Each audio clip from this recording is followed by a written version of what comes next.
والصلاة والسلام على من لا نبي بعد اما بعد فاعوذ بالله من الشیطان الرجیم بسم اللہ الرحمن الرحیم وإلہکم الہ واحد لا الہ الا هو الرحمن الرحیم، اور معبود تمہارا معبود ایک ہی ہے، کوئی معبود نہیں مگر وہی بڑی مہربانیوں والا ہے، بے حد رحم فرمانے والا ہے۔ سامعین، آج ہماری سورہ البقرہ شریف کی آیت مبارکہ نمبر 163 کی تلاوت و ترجمہ کا شرف نصیب ہوا۔ سامعین، یہ آیت مبارکہ بہت قلیل الفاظ ہیں، لیکن اللہ تعالیٰ کی توحید اور اس کی وحدانیت کا خوبصورت بیان ہے، اور آغاز یہاں سے ہوا وَإِلَٰهُكُمْ إِلَٰهٌ وَاحِدٌ، اور یہ بات طے ہے، یقینی ہے کہ تمہارا جو معبود ہے وہ ایک ہی معبود ہے۔ اب اصل میں یہ کلام پاک کے یہ الفاظ اس ماحول میں اللہ کے نبی صلی اللہ علیہ وآلہ وسلم کا تلاوت کرنا جہاں ہر شخص بت پرستی کا دل دادا تھا، بتوں کی عبادت، بتوں کے آگے جھکنا اور بت پرستی ان کا خاندانی شعار اور پہچان بن چکی تھی۔ نسل در نسل بت پرستی ان کا شیوا اور ان کی صفت میں، سرشت میں اور ان کی فطرت میں داخل ہو چکی تھی۔ اب ایسے میں اگر کوئی آ کر یہ صدا لگائے کہ یہ جتنے بتوں کی تم عبادت کرتے ہو یہ سارے غلط ہیں، یہ ناپاک ہیں، یہ جھوٹے ہیں، اور سچا ایک ہی خدا ہے جو وحدہ لا شریک ہے، یہ کیا تھا؟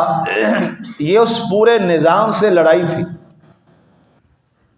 یہ اس پورے سسٹم سے ایک بغاوت تھی۔ اب اس پورے نظام کے سامنے ایک ذات کا اتنا بڑا چیلنج تھا۔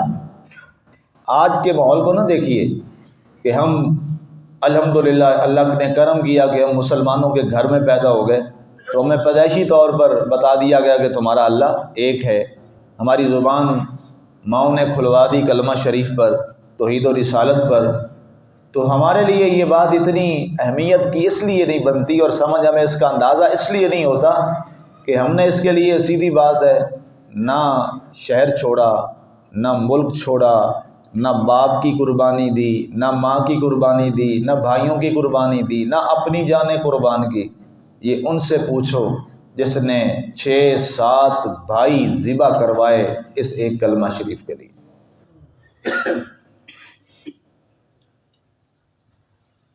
کیا تاریخ میں ان عورتوں کے نام آج بھی نہیں ہیں جس کا باپ بھی شہید ہو گیا اس غزوہ میں، ایک ہی میں، اس کا خامند بھی شہید ہو گیا، اس کے بیٹے بھی شہید ہو گئے، اور آگے بتایا گیا کہ تیرا خامند شہید ہو گیا ہے۔ پوچھا یہ بتاؤ جب شہید ہوا تھا تو زبان پہ کیا تھا؟ کہا زبان پہ تو اللہ رسول کا انعام تھا۔ کہتے بس قد فزت برب الکعبہ، اللہ کی قسم میں کامیاب ہوں۔ پھر اطلاع دی گئی تیرا باپ بھی قتل و شہید ہو گیا، پھر یہی سوال دہرایا، پھر پیغام دیا گیا تیرا ایک بیٹا شہید ہو گیا، پھر آیا تیرا دوسرا بیٹا بھی شہید ہو گیا۔ یہ ایک عورت پر گزر رہی ہے جو ایک صورت میں بیٹی ہے، ایک صورت میں بیوی ہے، ایک صورت میں ماں ہے۔ پھر اطلاع ملی تیرا بھائی بھی شہید ہو گیا، کوئی اور رشتہ رہ گیا؟ نہیں بچا، سب ایک عورت پر یہ چیز گزر رہی ہے، اور وہ مضبوط ہو کر کھڑی ہے، اس لیے کہ بتاؤ آخری کلمہ ان کی زبان پہ کیا تھا؟ تو کہا یہ ہے کہ آخری وقت میں وہ لا الہ الا اللہ محمد رسول اللہ پڑھ رہے تھے۔ کہا پھر اللہ کی بارگاہ میں شکر ہے کہ اللہ نے مجھے اس خاندان میں رکھا جس کے خاندان کے اصل و فرع اوپر نیچے سارے اللہ اور اس کے رسول کی توحید اور رسالت کو ماننے والے ہیں۔ ہم میں سے تو کسی نے یہ قربانیاں نہیں دی۔ ہمیں تو اللہ کا اتنا احسان اتنا احسان اتنا احسان جس کا ہم بیان ہی نہیں کر سکتے کہ ہمیں تو بغیر کسی قربانی کے کلمہ نصیب ہو گئے، اور اس لیے ہمیں اس کی وہ اتنی قدر نہیں ہے جتنی قربانیوں والوں کو قدر ہے۔ اب اس پورے نظام میں آ کر یہ کہنا کہ یہ بت جو پڑے ہیں نا، جو تمہارے سامنے، جو تم نے گھروں میں رکھے ہوئے ہیں یا تم نے اور جگہوں پہ رکھے ہوئے ہیں، سب سے بڑی بات اللہ کے گھر میں اتنے بت رکھے ہوئے تھے 360، کہا یہ سارے کیا ہیں؟ نجسن، یہ ناپاک ہیں، یہ باطل ہیں۔ لا الہ کا مطلب یہی ہوتا ہے، کوئی بت عبادت کے لائق نہیں ہے۔ لا الہ، الہ کا معنی کیا ہوتا ہے؟ معبود۔ کوئی معبود نہیں ہے کائنات میں الا اللہ، مگر اللہ، ایک ہی اللہ ہے جو لائق عبادت ہے، اور وہی معبود حقیقی ہے۔ اب جب یہ صدا آپ نے بلند فرمائی اللہ کے حکم سے، یہ اتنی مشکل صدا تھی، اتنی مشکل صدا تھی، اتنی مشکل صدا تھی کہ ساری کائنات ایک طرف تھی، اپنے بھی ایک طرف ہو گیا۔ اس کے بعد اکیلے واحد آپ کے اور ہمارے پیارے نبی حضرت سیدنا محمد الرسول اللہ صلی اللہ علیہ وآلہ وسلم اس اکیلے وحدہ لا شریک کی صدا کو بلند کر رہے ہیں۔ آج آپ دیکھیے، سچی بات کو کرنی ہو، یہ آپ کا اسلامی ملک ہے، نہ وہ تقاضے صحیح لیکن ظاہر ہے نام تو ہے، اسی کے نام پہ ہے۔ آپ سچی بات کرتے ہوئے 100 بار ڈرتے ہیں، یار نظام ایسا ہے، کیا کریں، سسٹم ایسا ہے، یہاں کا نظام ایسا ہے۔ حالانکہ یہاں وہ والی بات بھی نہیں ہے، لیکن جب پتہ ہو کہ میں نے یہ جملہ بول کر اپنوں سے بھی لڑائی لینی ہے، بیگانوں سے بھی لڑائی لینی ہے، اپنے بھی پرائے ہو جائیں گے، پرائے بھی پرائے اور دشمن ہو جائیں گے، اس کے باوجود آپ کے اور میرے پیارے نبی صلی اللہ علیہ وآلہ وسلم نے اس کی پرواہ کیے بغیر یہ صدا بلند کی صفا پہاڑی پر، اور اعلان کیا فَاشْهَدُوا أَن لَّا إِلَٰهَ إِلَّا اللَّهُ وَإِنِّي رَسُولُ اللَّهِ صلی اللہ علیہ وسلم۔ اب اس وقت بڑے لوگ منتشر ہو گئے، وہی لوگ جو ایک لمحہ پہلے گواہیاں دے رہے تھے آپ کی صداقت کی، آپ کی امانت کی، آپ کی دیانت کی، آپ کی شرافت کی، آپ کی احساس محبت کی، لوگوں کے ساتھ بھلائیوں کی، وہی لوگ اس صدا پر آپ کے خلاف کھڑے ہو گئے، اور پھر آپ پر کیا کیا آزمائشیں نہیں آئیں اس اللہ کی توحید کا اعلان کرنے کے بعد۔ کس کس آزمائش سے آپ گزرے؟ سب سے پہلے آپ کو اپنی بیٹیوں کی طرف سے آزمایا گیا، اور اس قدر سخت آزمائش آئی کہ وہ میں یہاں ممبر پہ بیان نہیں کر سکتا۔ آپ کی جو سب سے بڑی صاحبزادی حضرت سیدہ طیبہ سیدہ زینب علیہ السلام بنت محمد صلی اللہ علیہ وآلہ وسلم، جس آزمائش سے وہ گزری ہیں الفاظ نہیں ہیں۔ تاریخ میں بندہ پڑھتا ہے تو حیران ہو جاتا ہے، جملے ٹھہر جاتے ہیں، کتاب بند کرنا پڑتی ہے کہ یہ دنیا میں ایک بیٹی کے ساتھ ایسا ہو۔ لیکن آپ نے تسلی دیتے ہوئے فرمایا، اے میری لخت جگر، ہم اس وحدہ لا شریک کے حکم پر راضی۔ اس وقت فرمایا وَإِلَٰهُكُمْ إِلَٰهٌ وَاحِدٌ، تمہارا اللہ، تمہارا معبود ایک ہی ہے، واحد ہے، وحدہ لا شریک ہے، اس کا کوئی شریک نہیں ہے۔ ساری کائنات اسی کی طرف لوٹ کر جائے گی۔ اس ساری کائنات کا خالق وہی ہے، مالک وہی ہے، اور اس کائنات میں جو کچھ ہے سب اسی کا ہے، اور جس کے پاس جو کچھ ہے سب اسی کا ہے۔ اس چیز کو یقینی طور پر اپنے دل میں بٹھا لو۔ ابو لہب سگا چچا ہے، پیدائش پر جس نے لونڈی کو آزاد کر دیا وہی آپ کا دشمن کیوں بنا؟ اس لیے کہ اس نے کہا جی آپ نے ایک خدا کی بات کیوں کی، ایک خدا کی کیوں بات کی؟ خاندان ہے، اپنے لوگ ہیں، لیکن آقا کریم علیہ الصلوۃ والسلام نے فرمایا، باقی لوگ بھی آئے، فرمایا آخری بات یہ ہے کہ اگر تم سورج کو میرے دائیں ہاتھ پہ لا کے رکھ دو جو ناممکنات میں سے ہے تمہارے لیے، اور چاند کو میرے بائیں ہاتھ پہ لا کے رکھ دو تو میں پھر بھی اللہ کی توحید سے باز نہیں آؤں گا۔ اب یہ اتنی بڑی بات ہے کہ ظاہر ہے سورج اور چاند کو لانا ہاتھوں میں، یہ کیا ہے؟ اس کائنات کی سب سے آخری بات تھی۔ فرمایا اگر تم یہ بھی کر لو نا تو پھر بھی تم کہو کہ آپ اللہ کی توحید سے اور رسالت سے باز آ جائیں اور رک جائیں آپ، فرمایا میں تب بھی نہیں رکوں گا، تو تمہاری دنیا کی عزیزیں تو میرے لیے کچھ بھی نہیں۔ سفر طائف بھی ہمارے سامنے ہے، کیا حال کیا گیا، لہو لوہان کیا گیا۔ اس کے علاوہ نعوذ باللہ آپ کے راستوں میں کانٹے بچھائے گئے فزیکلی، سورہ لہب آپ اس میں پڑھ لیجئے،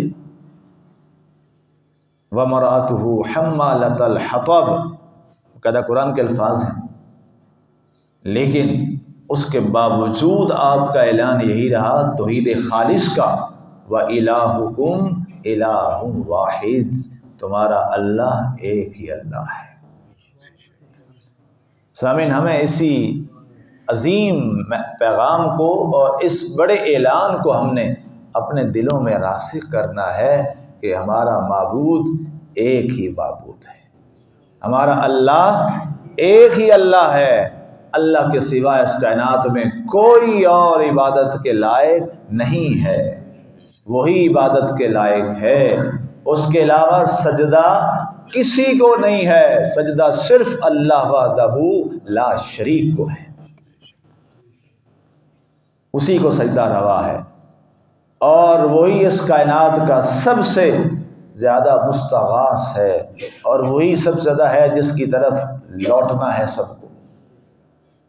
آگے فرمایا گیا لا الہ الا هو الرحمن الرحیم، اللہ کی صفات، دو صفات کا ذکر کیا گیا، فرمایا وہ ایسا معبود ہے کہ جو بڑا مہربان ہے، بہت مہربان ہے، بہت مہربان ہے، اس کی مہربانیوں کا اندازہ کیجئے، اس کی مہربانیوں کا اندازہ کیجئے، جو اس کو نافرمانی کر رہا ہے اس کے باوجود اسے عطا کر رہا ہے۔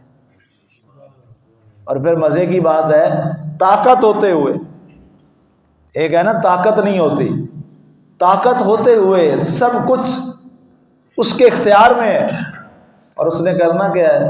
قرآن فرماتا ہے جب وہ کسی چیز کا ارادہ کرتا ہے تو کیا کہتا ہے؟ فَإِنَّمَا يَقُولُ لَهُ كُن فَيَكُونُ، کون کہنا اور بس ہو جانا ہے، لیکن اس کے باوجود کیا ہے؟ پھر بھی وہ درگزر کر رہا ہے، معاف کر رہا ہے۔ ابھی رات تراویح میں جو آیتیں پڑھ رہے تھے قاری صاحب ہمارے، وہ میں غور کر رہا تھا کہ کیا سبحان اللہ، شیطان نے کہا نا جی اے اللہ تو مجھے نکال تو رہے ہیں، میں ان سب کو گمراہ کروں گا، ان کا یہ حشر کروں گا، یہ حشر کروں گا۔ اللہ نے فرمایا تو انہیں گمراہ کرنا کب تک کرے گا؟ کہا جی موت تک، آخری لمحے تک۔ لَأُغْوِيَنَّهُمْ أَجْمَعِينَ کا لفظ ہے قرآن کے، سارے کے سارے جتنے بھی ہیں، آخری لمحے تک، جب انہیں موت آ رہی ہوگی نا، مر رہے ہوں گے، موت کے وقت بھی اٹیک کروں گا۔ اللہ نے فرمایا ابلیس میں بھی موت تک توبہ کا دروازہ کھلا رکھوں گا۔ کیا کرم فرمائی ہے، میں بھی توبہ کا دروازہ کھلا رکھوں گا، شاید لوٹ آئے، آ جائے واپس اور سمجھ جائے کہ میرا اللہ ہی میرے ساتھ مہربان ہے، الرحمن رحمان ہے، الرحیم وہ بڑا ہی رحم فرمانے والا ہے، جس میں مفسرین نے یہ لکھا ہے کہ رحمان ایسی صفت ہے جس میں اللہ کافروں کے ساتھ بھی رحمان ہے، اور رحیم مراد صرف مومنوں کے لیے، اور کافروں پر مہربان ہے کہ نہیں ہے؟ جو اس کی توحید کو ہی نہیں مانتے، براہ راست اللہ کو نہیں مانتے، انہیں کھلاتا ہے کہ نہیں کھلاتا؟ پلاتا بھی ہے کہ نہیں؟ انہیں اولاد بھی دیتا ہے کہ نہیں؟ انہیں گھر بھی دیتا ہے کہ نہیں؟ انہیں سواریاں بھی دیتا ہے کہ نہیں؟ اسی کے لیے یہ سورج رکھا ہوا ہے کہ نہیں؟ یہ ساری ہوائیں، فضائیں، باغات، پھل، سب کچھ ان کے لیے ہے کہ نہیں؟ اسی جگہ پر جہاں ہم موجود ہیں اللہ کو ماننے والے بھی رہتے ہیں، اللہ کو نہ ماننے والے بھی رہتے ہیں، لیکن کبھی اس نے فرق کیا نہیں کیا۔ یہ کیا ہے؟ یہ اس کی صفت رحمان ہے کہ وہ کافروں پہ بھی کر رہا ہے، لیکن رحیم صفت یہ صرف مومنین کے ساتھ ہے، مسلمانوں کے ساتھ ہے۔ اور وہ کیا فرمائے گا؟ یہ حشر کے اندر فرمائے گا۔ اللہ کے نبی صلی اللہ علیہ وسلم نے فرمایا، اللہ فرمائے گا اے لوگوں میری صفت رحمان سے کافروں تم نے بھی فائدہ اٹھایا، میری نعمتوں سے تم نے بھی فائدہ اٹھایا، میں چاہتا تو اپنی نعمتیں تمہارے اوپر بند کر دیتا اور تمہیں مجبور کرتا کہ تم مجھے مانتے، لیکن میں نے پھر بھی درگزر کیا، لیکن اب میں رحیم ہوں۔ اب کیا ہے؟ رحیم ہوں۔ اب میں شفقت اور مہربانی اسی کے ساتھ کروں گا حشر میں جس نے میرے محبوب کو مانا ہے۔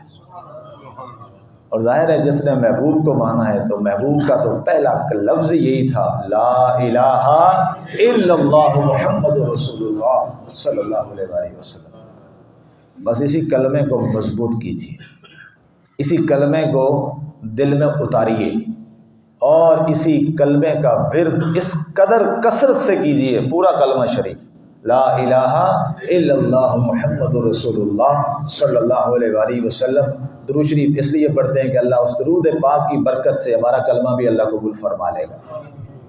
تو جب یہ مکمل ہم اس کو دل میں اتاریں گے اور یہ اتر جائے گا دل میں، تو پھر ظاہر ہے دل میں کلمے کی روشنی خود بخود پھوٹتی چلی جائے گی، اور یہی ایک نعمت ہے، یہی ایک عظمت ہے، اور یہی وہ کلمے ہیں جو ہم قبر میں لے کے اتریں گے۔ جب بندہ فوت ہوتا ہے ساری چیزیں یہیں رہ جاتی ہیں، جاتا ساتھ کلمہ ہی ہے، اور جب قبر میں اتارے جائیں گے تو وہاں بھی سوال تو کلمے کا ہی ہوگا نا، من ربوں کا کیا ہے؟ لا الہ الا اللہ، یہی ہے نا جواب اس کا۔ اور اس کے بعد جو دوسرا سوال جس پہ سب نے پاس ہونا ہے، آخری سوال جس پر فائنل ڈیسیژن ہوتا ہے، ما کنت تقول فی حق ھذا الرجل، یہ جو شخصیت کھڑی ہے نا، بتاؤ اس کے بارے میں دنیا میں کیا کہا کرتے تھے۔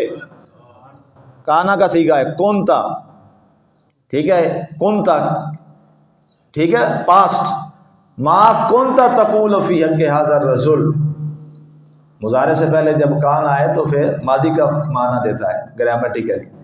بتاؤ کیا کہا کرتے تھے دنیا میں؟